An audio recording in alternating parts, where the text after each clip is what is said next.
All right, here's my promise. When the market begins to change in Winston-Salem, right, when the real estate market goes from way over here favoring sellers to start to be more favorable for buyers, I'm gonna make some videos about that. I'm gonna tell you about it. I'm looking forward to that happening, but we have to deal with the reality that we're in right now. And the reality is the real estate market in Winston-Salem this spring and probably into this summer are still gonna really strongly favor sellers, so we gotta be prepared. Hey, it's Jeff Valentino. I love helping people buy and sell real estate. My contact information is below if I can help you out. Let's talk. All right, so this third tip on here is the one you have probably the most control and flexibility over, so stick around to the end to watch that. But I'm gonna give 3 tips on how you can win in this spring and summer real estate market in Winston-Salem. And the first one is to adjust your mindset. And guys, this is normally us that has to do this the most, is we gotta get our mindset right. I can see this when I talk to people. If we're having a Zoom call or they come into town and we're having a conversation about real estate or something like that, I can see the defenses go up when we start having this conversation. So you have to just kind of understand where the market's at right now. Winston-Salem is a really competitive market, just like most parts of the country. And what does that mean? What does that mean when I say the market's really competitive? Well, it means winning is getting the house.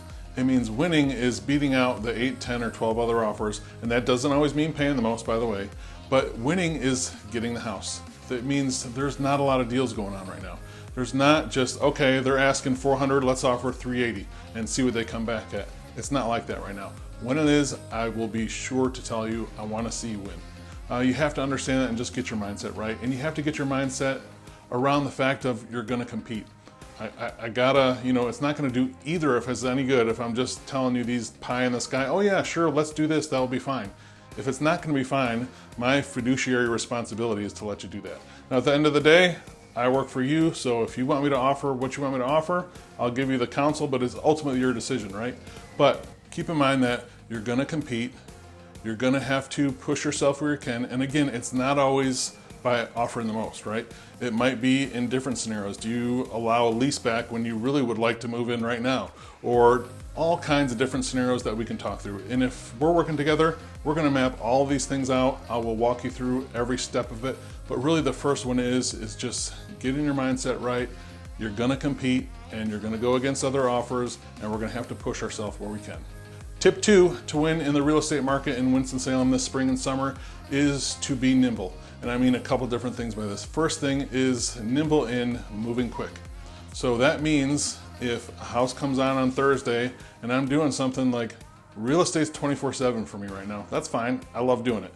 So when a house comes on the market on Thursday and you need to get into it, I'm gonna move around what I can, I'm gonna drop what I can, I'm gonna do what I gotta do so we can get there fast because we have to move quick. We have to be nimble. So does that mean shooting a quick preview video for you of a walkthrough or filming the neighborhood before you're able to get out there or whatever that case may be? Is I'm gonna be nimble and you do the same thing. So again, we're setting ourselves up for success. The other part of being nimble is widen your criteria where you can. So do you have to have 2 full bathrooms? Do you have to have at least an acre of land? Do you have to be right in the middle of Winston-Salem or can you be outside of town just a little bit? I'll tell you, by widening your criteria, you can open up some houses, maybe some hidden gems, some houses that aren't gonna be, as competitive as this certain neighborhood right in Winston-Salem. If you can go right outside of town or within 20 minutes, or you still can be, your commute can be 30 minutes to work, let's look at that. Widening your criteria where you can and really not wasting time on ones that won't fit your criteria, right? All right, so again, in widening your criteria, let's just really think through. Do you have to have 2 full baths?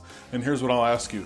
If I see the house that's in your price range, in the neighborhood you want, but only has 1.5 baths, don't send it. You will not buy that house, right?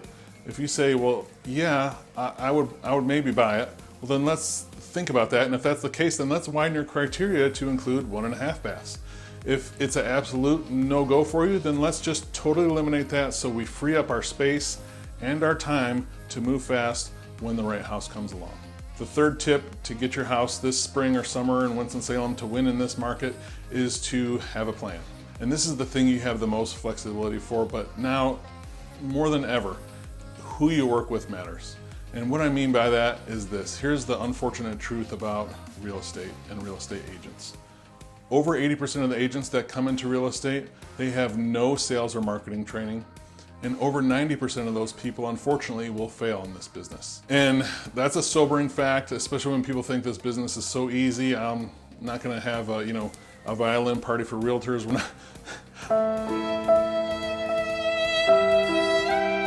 We're not doing that, but the business is difficult. It's much more difficult than people think, and the over 90% of the people that get into it aren't gonna make it. So who you work with matters. You have to have a plan. And I hope that you and I work together. If we don't, that's fine. But the agent that you work with should have a plan. I can't tell you how many calls and emails I get from someone that thought it didn't matter and then figured out later.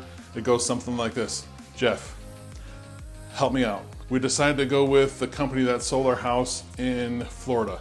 And we've been on 20 showings, we've written 8 offers, and we're not even close. I'm getting scared because we got to do XYZ. Can you help me out? The number of these calls and emails I get are, I mean, it's understandable, right? Before I was in real estate, I was like, all right, you just go and buy and sell a house, but you have to have a plan. And here's what I mean. You have to have a plan, and I have to have a plan as the agent. So your part of the plan is this, is where are we gonna be comfortable pushing ourselves? We'll talk through this.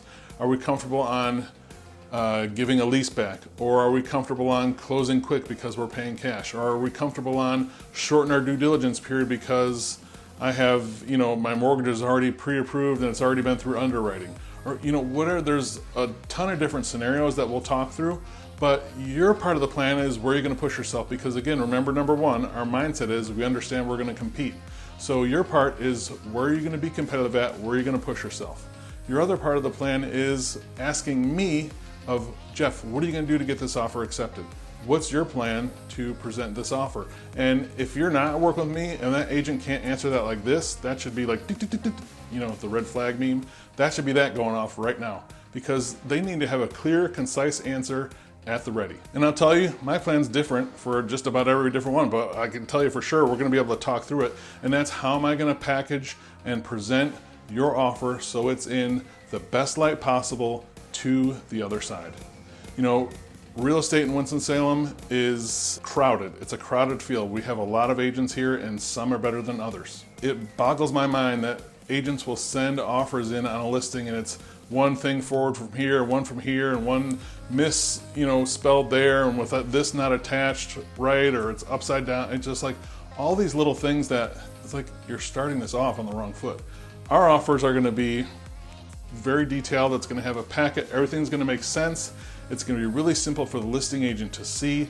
It's all gonna be in one form so they can access it very simply and present it to their seller really simply. And I just don't want even to have them like, ugh, before we even get started, right? And it's chaos, right? It's jumbled papers. They never even followed up to see if you got the offer, and they're starting off on a wrong foot. So we can even make up some gap just by having a clear plan on how we're gonna present our offer. That's how crazy it is in Winston-Salem right now. These houses are getting 10, 15 offers, some of them more. You have to be able to stand out, and one of the best, easiest ways, and good or bad, to stand out in this business is just being by brilliant at the basics. We're gonna have a clear, concise plan on how you're gonna win, how you're gonna get the right house, and we don't get everyone. I wish we got everyone, but look, my average still, even through all this chaos of the last year plus, is still averaging 1 to 3 offers per client. We're still getting a good house. It's not always the first one or the second one, but usually by that third one, we got it. If we have to go past 3, then we have to, have a meeting of the minds here and see what's going on, right? Because we should be able to do it. I'm super proud of the averages that I'm able to get especially where I hear all these other people writing so many offers and doing so many showings. And I know it's stressful for you. It's stressful for me too. So I'm really proud of the fact that we're able to follow these 3 tips, right? We're able to have the right mindset, be nimble, and have a plan to really set you up for success in this crazy spring and summer real estate market in Winston-Salem. If you want to talk about real estate, I'm here to have that conversation. You can email me at jeff@govalentino.com or call or text me at 336-837-5924. And go ahead and subscribe if you want to see more videos. I love helping people buy and sell real estate. I'll talk to you soon.